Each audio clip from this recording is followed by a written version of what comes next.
Bismillahirrahmanirrahim.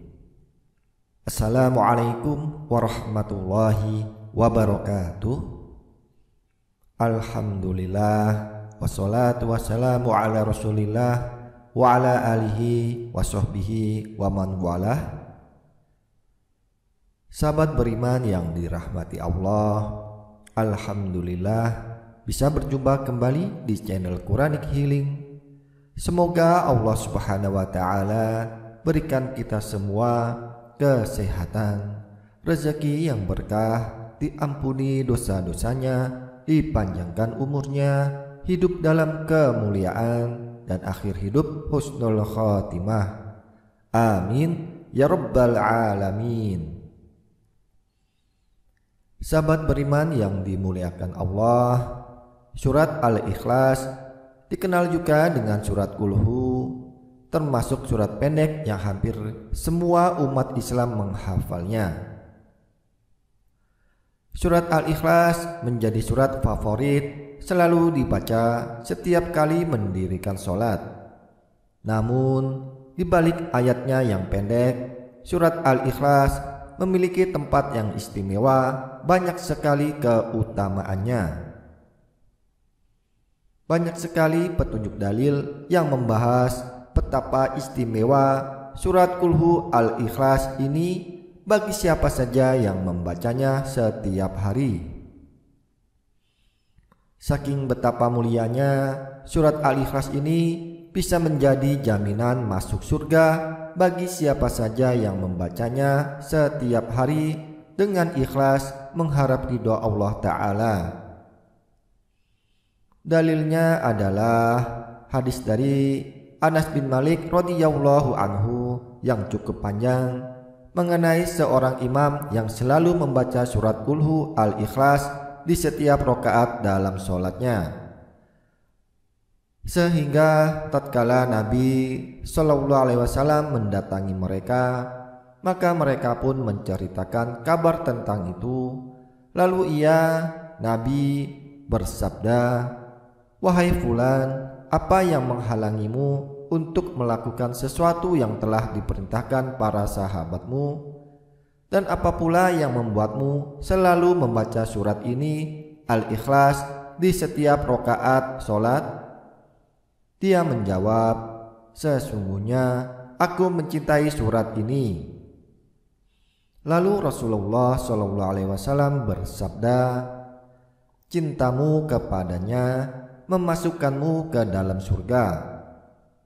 Hadis riwayat Al-Bukhari, At-Tirmidzi, dan Ahmad.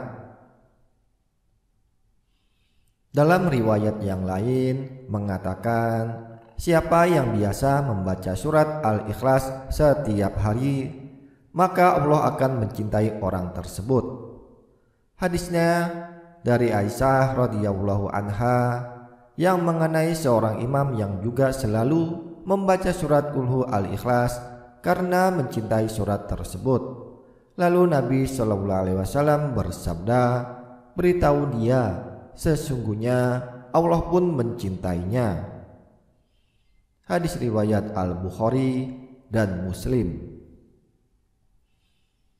Membaca surat Al-Ikhlas ini sebanding dengan sepertiga Al-Quran, di mana ada beberapa dalil yang salah satunya adalah hadis Abu Ad-Darda radhiyallahu anhu. Ia berkata, dari Nabi SAW, ia bersabda, "Apakah seseorang dari kalian tidak mampu membaca dalam satu malam saja sepertiga Al-Quran?" Mereka pun berkata, "Dan siapa di antara kami yang mampu membaca sepertiga Al-Quran dalam satu malam?" Rasulullah SAW bersabda, "Qul huwallahu ahad," sebanding dengan sepertiga Al-Quran. Hadis riwayat Muslim dan Ahmad.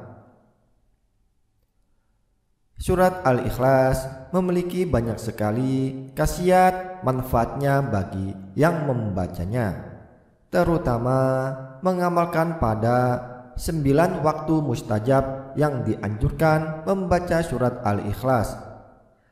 Semoga kita bisa mendapatkan keberkahan dengan mengamalkannya. 9 waktu mustajab membaca surat Al-Ikhlas. Pertama, membaca surat Al-Ikhlas di waktu pagi dan sore hari. Pada waktu ini kita dianjurkan membaca surat Al-Ikhlas bersama dengan Muawwidzatain, surat Al-Falaq dan surat An-Nas masing-masing sebanyak 3 kali. Keutamaan yang diperoleh adalah akan dijaga dari segala sesuatu, segala keburukan.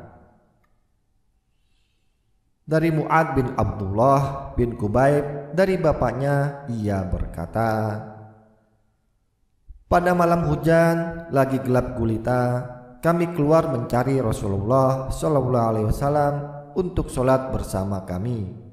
Lalu kami menemukannya. Beliau bersabda, apakah kalian telah sholat?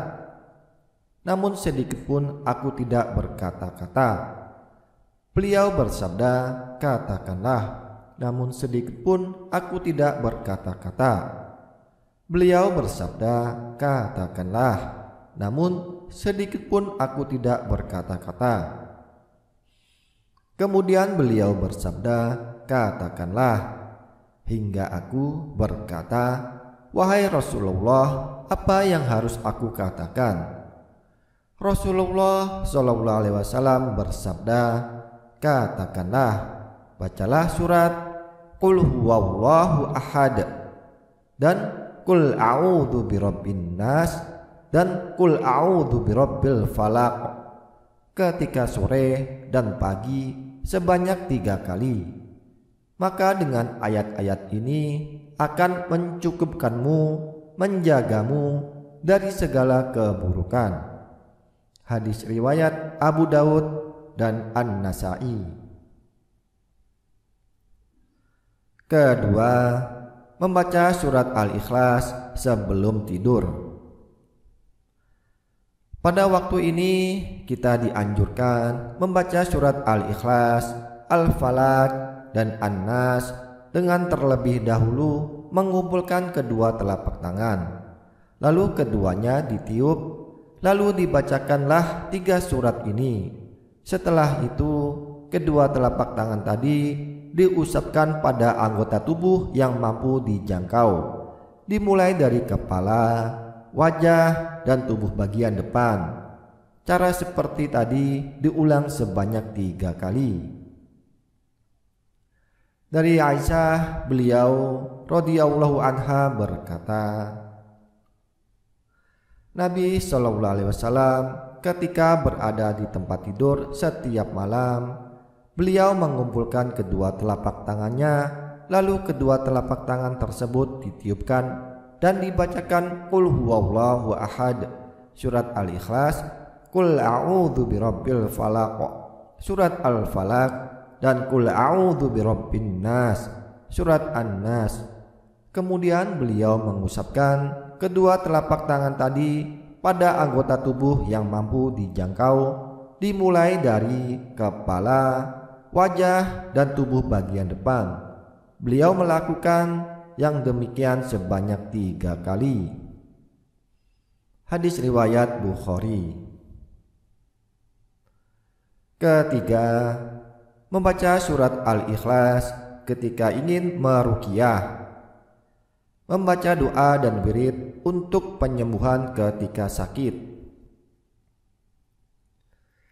Dari Aisyah radhiyallahu anha, dia berkata, apabila Rasulullah SAW hendak tidur, beliau akan meniupkan ke telapak tangannya sambil membaca Qul huwallahu ahad, surat Al-Ikhlas, dan Muawwidzatain, surat An-Nas dan Al-Falaq.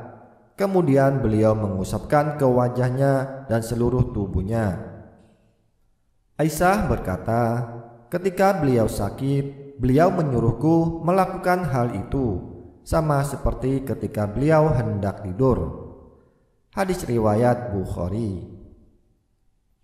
Jadi tatkala meruqyah, kita dianjurkan membaca surat Al-Ikhlas, Al-Falaq, dan An-Nas dengan cara terlebih dahulu mengumpulkan kedua telapak tangan, lalu keduanya ditiup, lalu dibacakanlah 3 surat tersebut. Setelah itu, kedua telapak tangan tadi diusapkan pada anggota tubuh yang mampu dijangkau, dimulai dari kepala, wajah, dan tubuh bagian depan. Cara seperti ini diulang sebanyak 3 kali. Keempat, membaca surat Al-Ikhlas setelah sholat sesudah salam. Sesudah sholat dianjurkan membaca surat Al-Ikhlas, Al-Falaq, dan An-Nas masing-masing sekali. Dari Uqbah bin Amir, ia berkata, Rasulullah SAW memerintahkan padaku untuk membaca muawwidzat di akhir sholat sesudah salam. Hadis riwayat An-Nasai dan Abu Daud. Yang dimaksud muawwidzat adalah surat Al-Ikhlas, Al-Falaq, dan An-Nas, sebagaimana dikatakan oleh Ibnu Hajar Al-Asqalani. Kelima, membaca surat Al-Ikhlas ketika mengerjakan sholat sunnah fajar, qobliyah subuh. Ketika itu, surat Al-Ikhlas dibaca bersama surat Al-Kafirun. Surat Al-Kafirun dibaca pada rakaat pertama setelah membaca Al-Fatihah, sedangkan surat Al-Ikhlas dibaca pada rakaat kedua. Dari Aisyah radhiyallahu anha, Rasulullah SAW bersabda, sebaik-baik surat yang dibaca ketika 2 rakaat qobliyah subuh adalah Qul huwallahu ahad surat Al-Ikhlas dan Qul ya ayyuhal kafirun surat Al-Kafirun. Hadis riwayat Ibnu Khuzaimah. Keenam, membaca surat Al-Ikhlas ketika mengerjakan sholat sunnah ba'diyah maghrib. Ketika itu, surat Al-Ikhlas dibaca bersama surat Al-Kafirun. Surat Al-Kafirun dibaca pada rakaat pertama setelah membaca Al-Fatihah, sedangkan surat Al-Ikhlas dibaca pada rakaat kedua. Abdullah bin Mas'ud radhiyallahu anhu mengatakan, aku tidak dapat menghitung karena sangat sering aku mendengar bacaan Rasulullah SAW membaca surat pada sholat 2 rakaat ba'diyah maghrib dan pada sholat 2 rakaat qobliyah subuh, yaitu Qul ya ayyuhal kafirun surat Al-Kafirun dan Qul huwallahu ahad surat Al-Ikhlas. Hadis riwayat Tirmidzi. Ketujuh, membaca surat Al-Ikhlas ketika mengerjakan sholat witir 3 rakaat.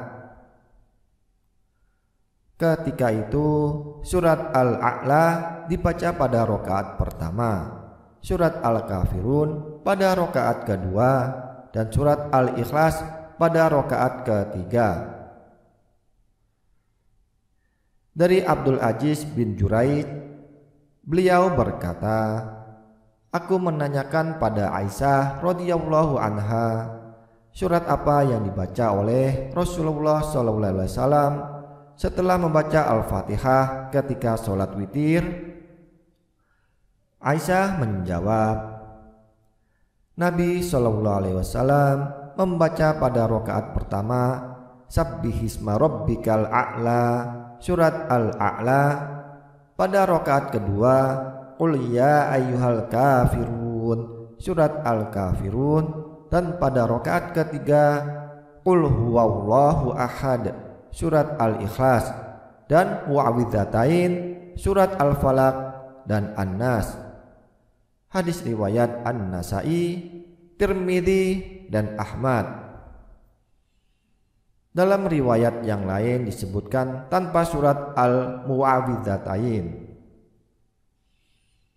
Dari Ubay bin Ka'ab, ia berkata, Rasulullah SAW biasanya melaksanakan sholat witir dengan membaca Sabbihisma Rabbikal A'la, surat Al-A'la, Qul ya ayyuhal kafirun, surat Al-Kafirun, dan Qul huwallahu ahad, surat Al-Ikhlas.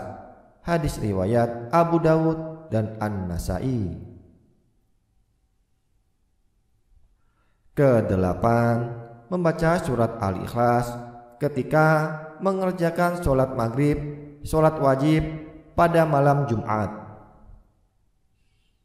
Surat Al-Kafirun dibaca pada rakaat pertama setelah membaca Al-Fatihah, sedangkan surat Al-Ikhlas dibaca pada rakaat kedua.